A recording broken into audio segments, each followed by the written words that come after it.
13 বছর আগে শাহরুখ খানের মান্নাতের সামনে দাঁড়িয়ে একটা সেলফি তুলেছিলাম, আর জাওয়ানের গল্প শোনানোর সময় সেই মান্নাতের গেটে আমাকে স্বাগত জানাতে দাঁড়িয়েছিলেন স্বয়ং শাহরুখ খান। সেই ছেলেটির নাম অ্যাটলি কুমার। ফর্সা বইয়ের কালো বর বলে তাকে শুনতে হয়েছিল নানান কটাক্ষ অপমান। সেই ছেলেটি আজ শাহরুখ খানের ছবি জাওয়ানের পরিচালক।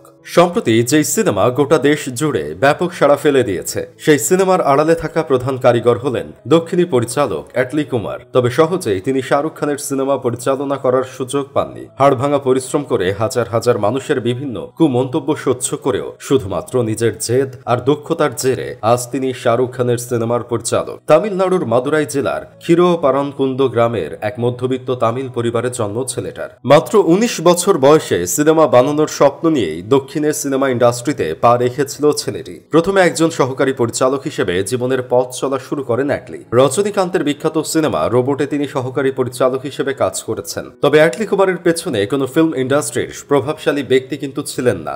শুধুমাত্র দক্ষতা আর পরিশ্রমের জেরেই আজ এই জায়গায় এসে পৌঁছেছেন তিনি। আর এখনো পর্যন্ত অ্যাটলি কুমার বেশ কয়েকটি সিনেমায় পরিচালনা করার সুযোগ পেয়েছেন। 2013 সালে মুক্তি পায় অ্যাটলির পরিচালিত প্রথম সিনেমা রাজা রানী, যা দক্ষিণী বক্স অফিসে ব্যাপক জনপ্রিয় হয়েছিল। এরপর তিনি সুযোগ পান বিখ্যাত তামিল অভিনেতা থালাপতি বিজয়ের সঙ্গে কাজ করার। মুক্তি পায় তার পরিচালিত দ্বিতীয় ছবি থেরি, যা কিনা ব্লকবাস্টার হিট হয়। এরপর আবারও থালাপতি বিজয়কে নিয়ে মার্শাল এবং বিগলের মতো দুটো সুপার ডুপার হিট ছবি পরিচালনা করেন অ্যাটলি কুমার। আর তারপর থেকেই সাউথ ফিল্ম ইন্ডাস্ট্রিতে অ্যাটলি কুমার নামটা ব্যাপকভাবেই জনপ্রিয় হয়ে ওঠে। তবে অ্যাটলির স্বপ্ন ছিল বলিউডের বাদশাহ কিং খান তথা শাহরুখ খানের সিনেমা পরিচালনা করার। তাই তিনি 4 বছর অপেক্ষা করেছেন, নিজেকে সমস্ত রকম ভাবে তৈরি করে তুলেছেন, আর অবশেষে জেদের কাছে হার স্বীকার হয়েছে তার নিয়তিরও। গত 7 সেপ্টেম্বর মুক্তি পেয়েছিল শাহরুখ খানের জওয়ান, আর সেই সিনেমায় পরিচালকের ভূমিকায় কাজ করার সুযোগ পান অ্যাটলি। অ্যাটলির সাফল্যের গল্পটা অনেক বেশি অনুপ্রেরণাদায়ক হলেও তাকে সহ্য করতে হয়েছে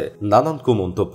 2013 সালে যখন তিনি শাহরুখ খানের সঙ্গে একটি ছবি পোস্ট করেন, অনেক নেটিজেনই তখন বলেছিল এই ছবি নাকি এডিট করা। কখনো তাকে তার বৈবাহিক জীবন নিয়েও শুনতে হয়েছে অনেক খারাপ কথা। সোশ্যাল মিডিয়ায় ভাইরাল হয় অ্যাটলি কুমার এবং তার স্ত্রী কৃষ্ণা প্রিয়ার বেশ কয়েকটি ছবি। সেখানে এক লিন কালো গায়ের রং আর উঁচু দাঁত দেখে অনেকেই কমেন্ট করেছিলেন এ যেন বাদরের গলায় মুক্তোর মালা। ফর্সা ও সুন্দর স্ত্রীর পাশে কালো খারাপ চেহারা অ্যাটলিকে একেবারেই মানাচ্ছে না, এরকম বিভিন্ন ট্রল সহ্য করতে হয়েছে তাকে। তবে সমস্ত খারাপ কথাকে উপেক্ষা করে শুধুমাত্র নিজের মনের জোর, দক্ষতা, পরিশ্রম আর সততার বলেই তিনি সোশ্যাল মিডিয়া এবং সংবাদ মাধ্যমের চর্চা তালিকার শীর্ষে। একটা সময় যে মানুষগুলো অ্যাটলির রূপ নিয়ে তাকে ট্রল করেছিলেন, আজ তারাই অ্যাটলি পরিচালিত জাওয়ান সিনেমা দেখে রীতিমতো হতবাক। ভারতবর্ষের সব থেকে বড় সুপারস্টার শাহরুখ খানের সিনেমা পরিচালনা করে অ্যাটলি বুঝিয়ে দিয়েছেন যে গায়ের রং কিংবা স্টাইল দিয়ে আদতে কিছুই হয় না। সাফল্যের শীর্ষে পৌঁছানোর জন্য কঠোর পরিশ্রম আর মনের জোরটাই হলো আসল।